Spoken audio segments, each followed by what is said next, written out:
Courage தான் எல்லாத்துக்குமே ஒரு பேஸ். கரேஜ் தான் எல்லாத்துக்குமே ஒரு பவர். அப்படிப்பட்ட அந்த பவர் எதிலிருந்து ஆரம்பிக்கிறது தெரியுமா? நம்மள அண்டர் எஸ்டிமேட் பண்ற நேரத்துல, நம்மள ஒரு ஏளனமா பார்க்கிற நேரத்துல நம்ம யாருன்னு ப்ரூவ் பண்ணி காட்டணும்னு ஒண்ணு தோணும். நம்ம யாருன்னு காட்டணும்னு ஒரு உத்வேகம் ஒண்ணு வரும். அப்படி ப்ரூவ் பண்ற அந்த பாயிண்ட் எதிலிருந்து ஸ்டார்ட் ஆகுது தெரியுமா? எந்த விஷயத்துல நம்மள கிண்டலும் கேலியுமா பேசுறாங்களோ அதே விஷயத்தை வச்சு நம்ம அது ஒரு பாசிட்டிவா மாத்துறதுன்னு ஒண்ணு இருக்குல்ல, அதே விஷயத்தை வச்சு நம்ம அது ஒரு ஃபயரா மாத்துறதுன்னு ஒன்று இருக்குல்ல, அங்கிருந்து தான் அந்த பவரே ஸ்டார்ட் ஆகும்.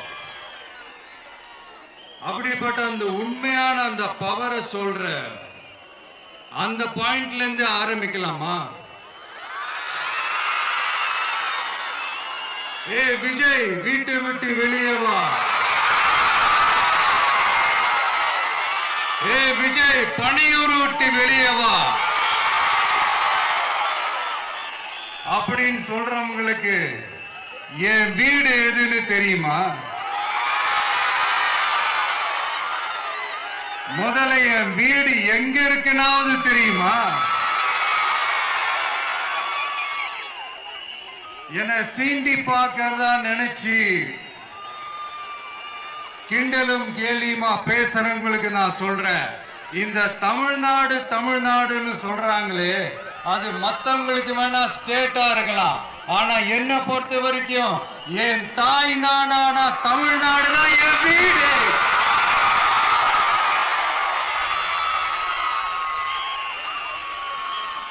என் வீட்டுல மொத்தம் எத்தனை பேர் இருக்காங்க தெரியுமா? 8 கோடி பேர் இருக்காங்க. ஒட்டுமொத்த தமிழ்நாட்டு மக்களும் என் வீட்டு மக்கள், என் குடும்பம், என் உறவு, என் சொந்தம். எனக்கு எல்லாமும் கொடுத்த இந்த 8 கோடி சொந்தங்களுக்கு இனிமே எல்லாமுமா கூட நிக்க போறது இந்த விஜய் மட்டும்தான். தமிழ்நாட்டோட முதல் படை வீரனா, தமிழ்நாட்டோட முதல் பாதுகாவலனா அவங்க கூடவே நிக்கணும்ன்றதுதான் என்னுடைய குறிக்கோள். இன்னைக்கு இந்த விஜய், உங்க விஜய், உங்ககிட்ட ஓட்டு கேட்டு மட்டுமே வரல, உங்ககிட்ட நீதி கேட்டும் வந்திருக்கிற. ஆக்சுவலா உங்களுக்காக நீதி கேட்கறதுக்காக தான் நான் அரசியலுக்கே வந்தேன். ஆனா இன்னைக்கு நான் உங்ககிட்ட நீதி கேட்கறதுக்காக வந்திருக்கிறேன். இந்த விஜய் என்னங்க தப்பு பண்ணா? தன்னை நேசிச்ச தன்னுடைய மக்களுக்காக அரசியலுக்கு வந்தா அது ஒரு தப்பா?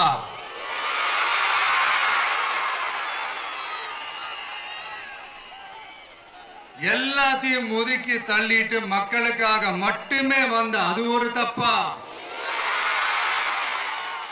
இந்த மத்த கட்சிகளுக்கெல்லாம் மாநாடு நடத்துறதுக்கோ பொதுக்கூட்டம் நடத்துறதுக்கோ இல்ல ஹால் ஃபங்க்ஷன்ஸ் நடத்துறதுக்கோ பர்மிஷன் கொடுப்பாங்க, இடம் கொடுப்பாங்க. ஆனா நமக்கு மட்டும் இடம் கொடுக்க மாட்டாங்க, கொடுக்கவும் விட மாட்டாங்க. இது என்னங்க நியாயம்?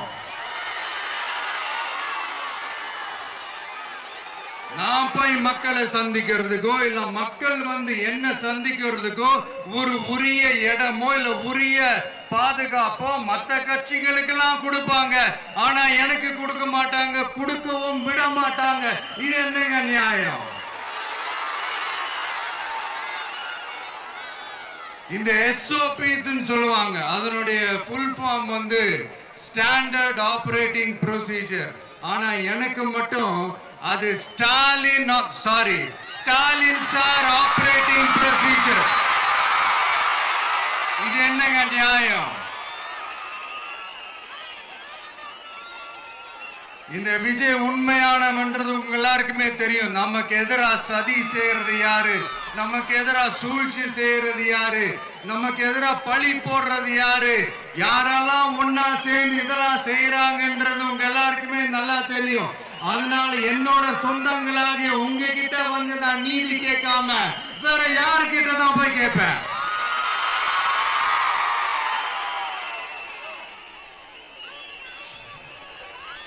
செல்ஃபே எடுக்காத ஒரு கூட்டணி கணக்கு, செல்ஃபே எடுக்காத ஒரு அறத பழைய அரித்மேட்டிக் கணக்கு, இதெல்லாம் வேலைக்கே ஆகாது. ஆணித்தரமா அடிச்சு சொல்றேன். அப்புறம் இந்த காசு கொடுத்து ஓட்டு வாங்கிடலாம்னு கனவு காண்றாங்கல்ல, அதுவும் இந்த விஜய் வந்ததுக்கு அப்புறம் நடக்கவே நடக்காது. வண்டி வண்டியா கொண்டாந்து கூட்டுவாங்க. 1000, 2000, 3000, 4000, 5000 சாமி மேல சத்தியெல்லாம் வாங்குவாங்க. அப்படிதான் இத்தனை வருஷமா உங்களை ஏமாத்தி இருக்கிறாங்க. வாங்கிக்கங்க, சந்தோஷமா வாங்கிக்கங்க. எல்லாம் உங்க பணம் தான். வாங்கிக்கிட்டு அவங்க காதிலே விசில ஊதி அனுப்புங்க. எப்படி? அவங்க செவிலே விசில ஊதி அனுப்புங்க.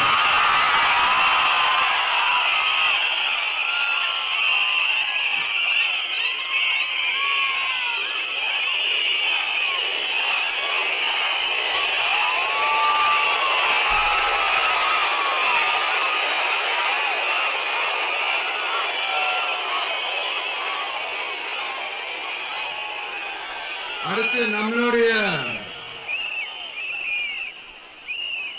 ஜென்சி அடுத்த இளம் தலைமுறையினருக்கும் நான் சொல்லணும்னு நினைக்கிறேன். இந்த பணத்தை கொடுத்து ஏமாத்தி ஓட்டு வாங்குற அந்த கலாச்சாரம் ஒழியணும். பணத்தை கொடுத்து ஏமாத்தின ஏமாறுவீங்க. உங்களை தான் கேட்கிறேன், பணத்தை கொடுத்து ஏமாத்தின ஏமாறுவீங்க?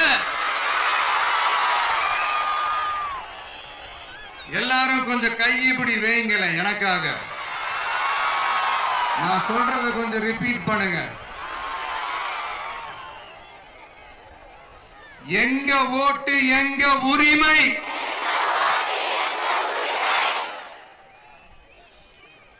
எங்களை யாரும் விலைக்கு வாங்க முடியாது.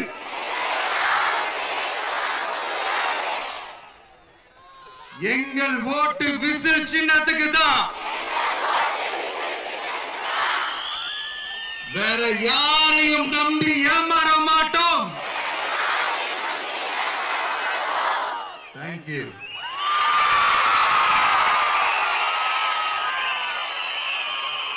கேட்டுச்சா சார்? இனிமே நீங்க கொள்ளையடிச்சு வச்சிருக்கிற பணம் எல்லாம் வேஸ்டா போகுது. குப்பையில தான் தூக்கி போடணும்.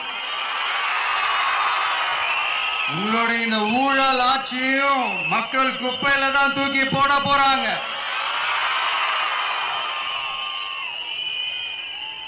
அடுத்து ஒவ்வொரு வீட்டில் இருக்கிற என்னுடைய குட்டி நண்பா நண்பீஸுக்கும் ஒன்னு சொல்லணும்னு நினைக்கிறேன்.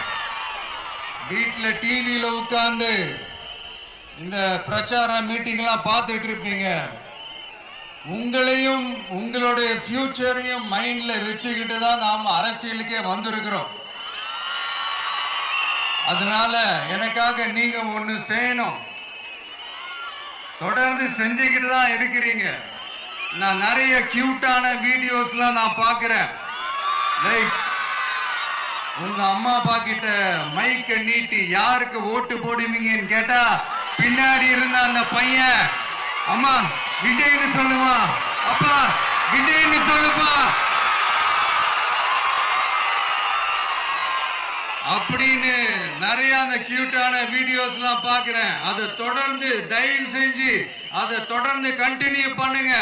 உங்க வீட்டுல இருக்கிற உங்களுடைய அப்பா அம்மா தாத்தா பாட்டி பெரியப்பா பெரியப்பா சித்தி சித்தப்பா அத்தை மாமா ஓட்டு போடுற வயசுல இருக்கிற அண்ணன் அக்கா எல்லாரையும் விசில் சின்னத்துக்கு ஓட்டு போட சொல்லுங்க. விசில் சின்னத்துக்கு ஓட்டு போட வைங்க.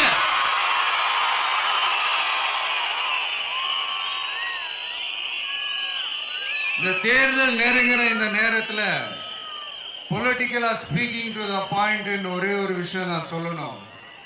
நாங்க அரசியலுக்கு வந்தது எந்த கட்சியும் ஒழிக்கிறதுக்கோ அழிக்கிறதுக்காகலாம் நாம் அரசியலுக்கு வரல. யார் மேலேயும் தனிப்பட்ட ஒரு வன்மமோ இல்ல தனிப்பட்ட கோபமோ அப்படிலாம் யார் மேலேயும் கிடையாது. இந்த மத்தவங்க மாதிரி இந்த வெறுப்பு அரசியல் பண்றதுக்காகலாம் நாம அரசியலுக்கு வரல. அரசியல் ரீதியா நம்மளுடைய எதிரிகள் யாருன்னு டிக்ளேர் பண்ணிட்டு தேர்தலில் நின்று ஜெயிச்சு மக்களுக்காக எங்களுடைய நன்றி கடனை செலுத்துறதுக்காக தான் நாம அரசியலுக்கே வந்திருக்கோம். Just want to make this clear. அவங்கள கேள்வி கேட்கறதுக்கு முன்னாடி அவங்களுடைய இயலாமையை மறைக்கிறதுக்காக இந்த ஏ டீம் பி டீம் இதெல்லாம் கூட சேர்த்துக்கிட்டு ஒரே விஷயத்த சொல்லி அழுகுறாங்கல்ல. என்னன்னு சொல்லி அழுகுறாங்க? அனுபவம் இல்லாதவங்களால எப்படி ஆட்சி அதிகாரத்தை செய்ய முடியும் அப்படின்னு ஒரே விஷயத்த சொல்லி அழுகுறாங்கல்ல. அந்த அழுகைக்கு நாம் ஒரு பதிலடி கொடுக்கணும்ல. மக்களே, நான் உங்களையே கேட்கிறேன், தெரியாம தான் கேட்கிறேன். இந்த அனுபவம் அனுபவம் அனுபவம்னு சொல்றாங்களே, அதிகாரத்தை வச்சு மக்கள் பணத்தை கொள்ளையடிச்சதை தாண்டி வேற ஏதாவது கொம்பு முளைச்ச பெரிய அனுபவம் இவங்களுக்கு இருக்குதா?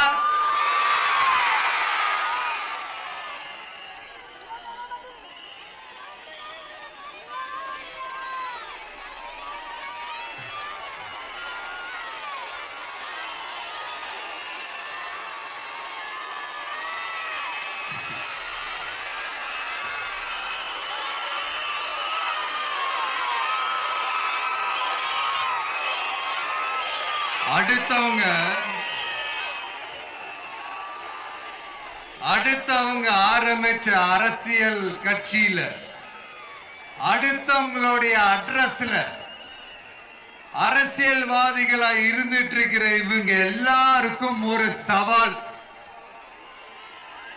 என்ன மாதிரி தனியா என்ன மாதிரி சொந்தமா ஒரு கட்சி ஆரம்பிச்சு 1% அட்லீஸ்ட் 1% வாக்கு வாங்கி காட்டுற அந்த தில் இருக்குதா, திராணி இருக்குதா?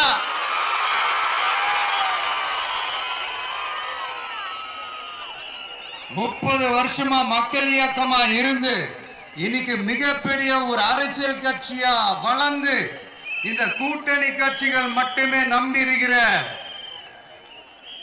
75 வருஷ கட்சி 50 வருஷ கட்சின்னு இன்னைக்கு ஆட்சி அதிகாரத்தில் இருந்துட்டு இருக்கிற இவங்க எல்லாரையும் மீறி இன்னைக்கு களத்துல தனியா நின்னு இந்த 2 வருஷத்துல முதன்மை சக்தியா வளர்ந்து 30% தாண்டி இன்னைக்கு மக்கள் ஆதரவை பெற்றிருக்கிற நமக்கு அனுபவம் இல்லையா?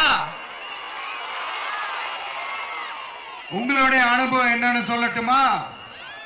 கட்சி ஆரம்பிச்ச அண்ணாவை மறந்தது, கட்சி ஆரம்பிச்ச எம்ஜிஆர் அவர்களை மறந்தது, கட்சியை வளர்த்த ஜெயலலிதா மேடம் அவங்களை மறந்தது.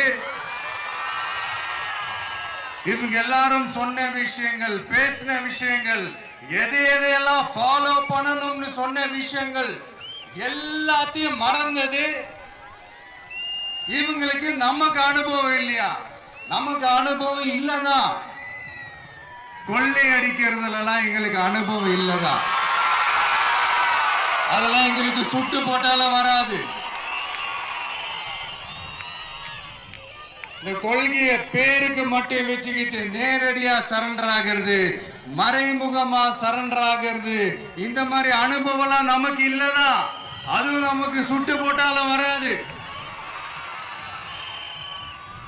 மக்களை நேசிக்கிற நல்ல குணம் இருந்தா போதும்யா. நல்ல சூப்பரான ஒரு நல்லாட்சி கொடுக்கலாம். நல்லாட்சி கொடுக்கிறதுக்கு மெத்த படிச்ச மேதாவிகளா இருக்கணும்லாம் ஒன்னும் அவசியம் இல்ல. காமராஜர் அவர்கள் மாதிரியோ எம்ஜிஆர் அவர்கள் மாதிரியோ மக்கள் சக்தியின் துணையால, மக்கள் மேல அக்கறையா இருக்கக்கூடிய நல்ல அதிகாரிகளின் துணையால சூப்பரான ஒரு நல்லாட்சி என்னால கொடுக்க முடியும், செஞ்சு காட்டுறேன்.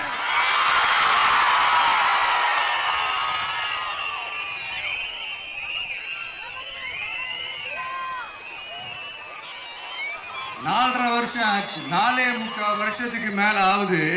இப்போ ஒவ்வொரு வீட்டு கதவையா தட்டி உங்கள் கனவுகளை சொல்லுங்கள்,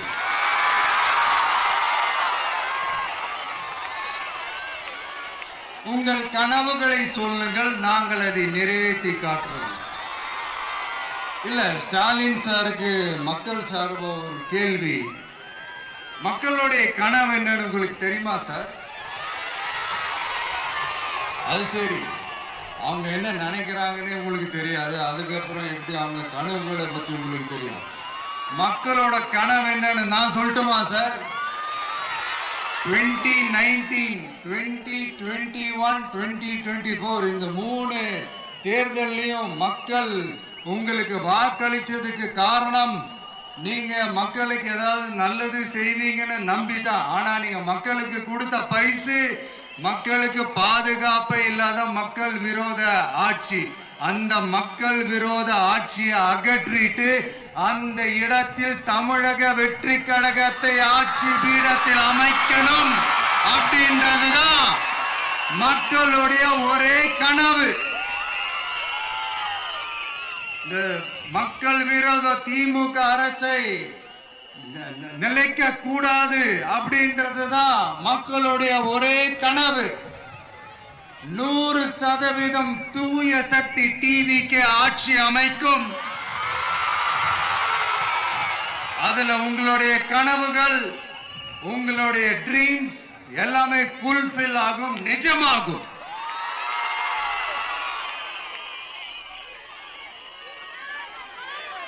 தமிழ்நாடு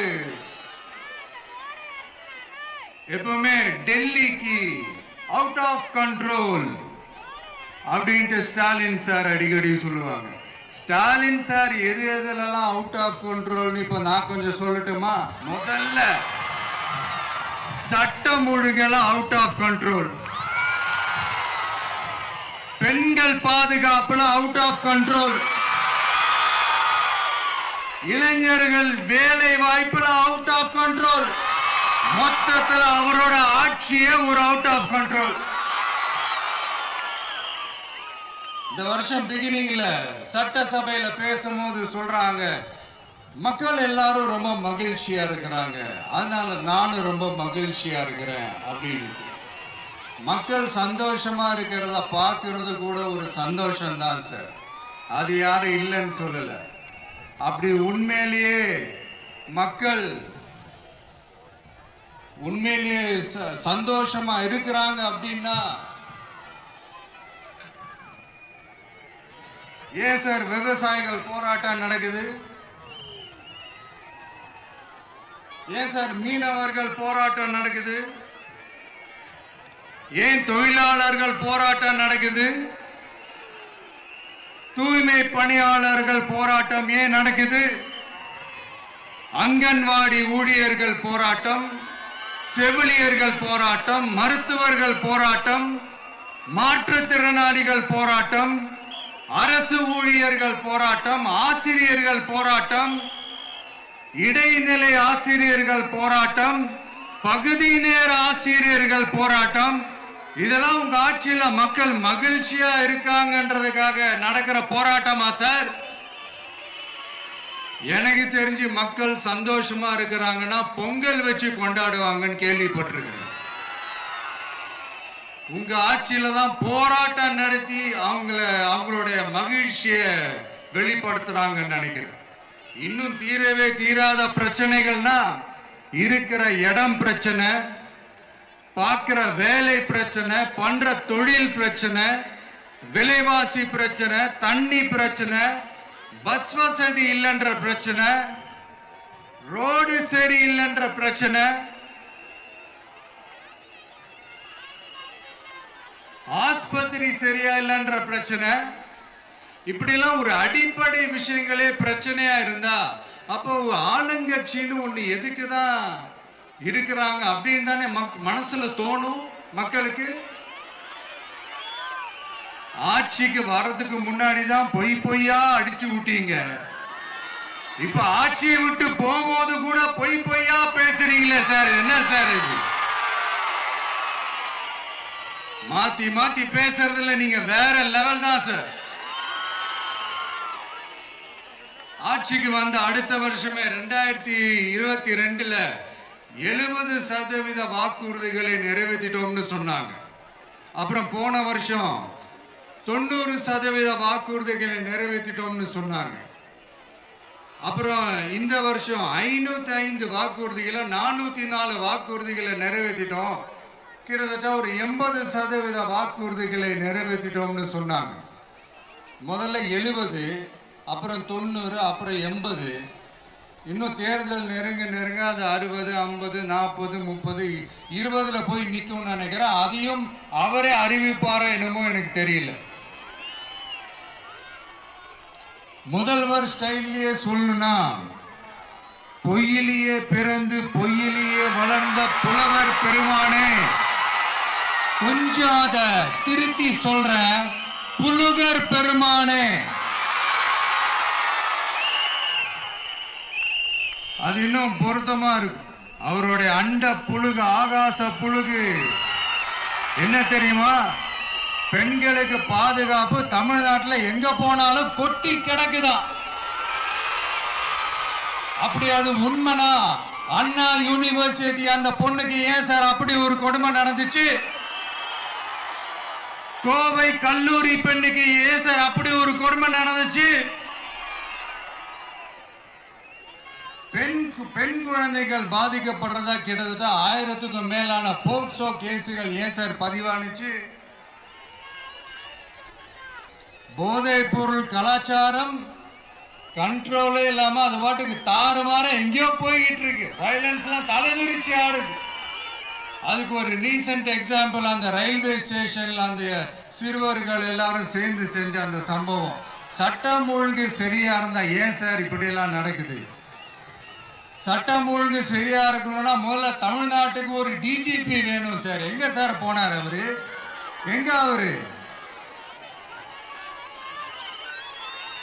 சும்மா இந்த ஆக்டிங் ஆபீசரை வச்சுக்கிட்டு அரசாங்கத்தை நடத்துனீங்கன்னா இப்படிதான் சட்டம் ஒழுங்கு சந்தி சிரிக்கும்.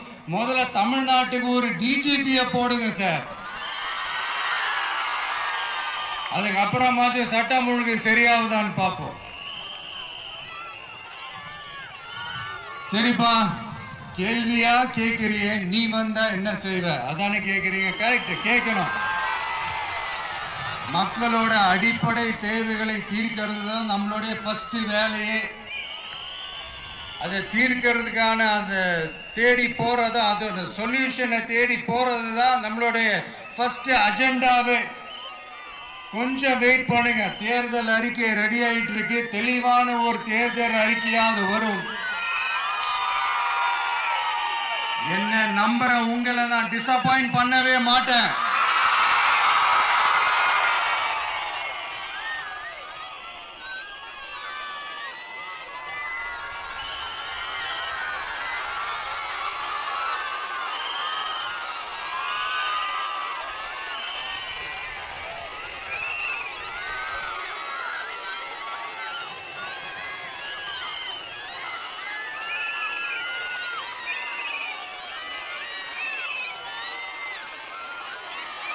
இந்த சும்மா ஆட்சிக்கு வரணும்ன்றதுக்காக இந்த நடைமுறைக்கு சாத்தியமே இல்லாத இந்த மாதிரி விஷயங்கள் எல்லாம், வாக்குறுதிகளை நான் என்னைக்குமே கொடுக்கவே மாட்டேன். அதே மாதிரி ஆட்சிக்கு வந்ததுக்கு அப்புறம் கூட அவங்க அது தரல, இவங்க இது தரல அப்படின்லாம் பம்மிக்கிட்டு இல்லாம உங்களுக்காக எந்த எக்ஸ்ட்ரீமுக்கும் போய் நான் போராடவும் தயாரா இருக்கிறேன். அதனால நான் மறுபடியும் இதை நான் ரிப்பீட் பண்றேன். இவ்வளவு நாள் இதை நான் மட்டும் தான் சொல்லிக்கிட்டு இருந்தேன். இப்ப களமே சொல்லுது, 2 பேருக்கு நடுவுல தான் போட்டியே. ஒண்ணு, இன்னொன்னு ஒண்ணு தூய சக்தி டிவிக்கு, இன்னொன்னு தீய சக்தி DMK.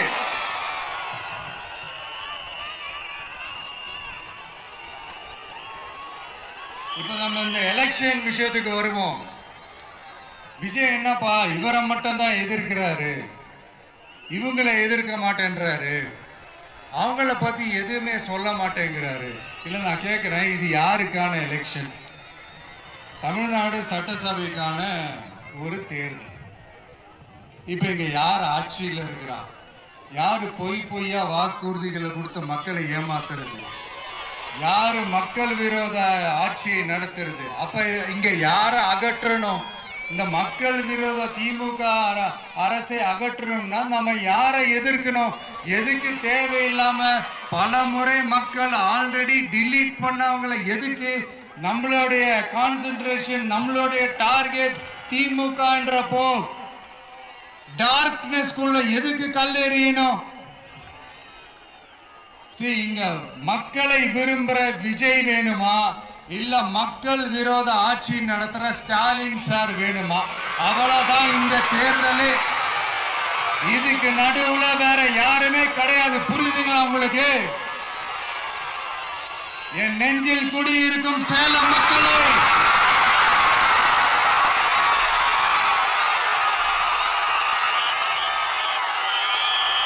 one last simple question. Vijaya நம்புறீங்களா, ஸ்டாலின் சார நம்புறீங்களா? அவ்வளவுதான், முடிஞ்சு போச்சு. கதம் கதம்.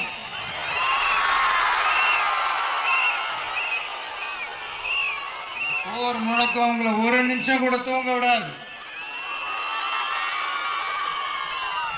இந்த போன லாஸ்ட் வீக் இந்த டிஎன்பிஎஸ்சி இந்த எக்ஸாம்ஸ், இந்த குரூப் 2 எக்ஸாம்ஸ் அதை அனௌன்ஸ் பண்ணிட்டு உடனே அதை கேன்சல் பண்ணிட்டாங்க. இது உலகத்துக்கு எல்லாருக்கும் தெரியும். கேன்சல் பண்ணிட்டு ரொம்ப சிம்பிளா டெக்னாலஜி இதோ சம் ஃபால்ட், டெக்னிக்கல் ஃபால்ட் அப்படின்னு சொல்லி அதை கடந்து போயிட்டாங்க. இத்தனை வருஷமா ராத்திரி பகலமா கஷ்டப்பட்டு படிச்சு எப்படியாவது நமக்கு அந்த வேலை கிடைக்காதான்னு அந்த எக்ஸாம்ஸை ஃபேஸ் பண்ண வந்த நம்மளுடைய தம்பி தங்கைகள் எவ்வளவு ஒரு மன உளைச்சலுக்கு ஆளாயிருப்பாங்க. அதை யாராவது யோசிச்சு பார்த்தீங்களா? ஒரு எக்ஸாம்ஸ் ஒழுங்கா நடத்த தெரியல, இதுல உலக நாடுகளோட போட்டி போடுறாங்களாம். நம்மளுடைய தம்பி தங்கைகள் நம்ம அம்மா அப்பா கிட்ட சொல்லுங்க, யாரும் தைரியம், எல்லாரும் தைரியமா இருங்க. வரப்போறது உங்க ஆட்சி, நம்ம ஆட்சி.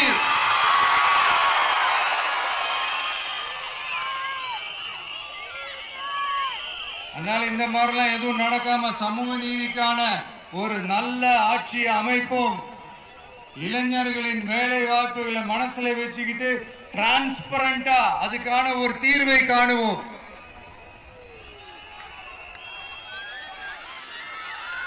நான் விக்கிரவாண்டி மாநாட்டில் பேசும்போது ஒரு பொலிட்டிக்கல் பாம் ஒன்னு சொன்னேன், ஞாபகம் இருக்கா?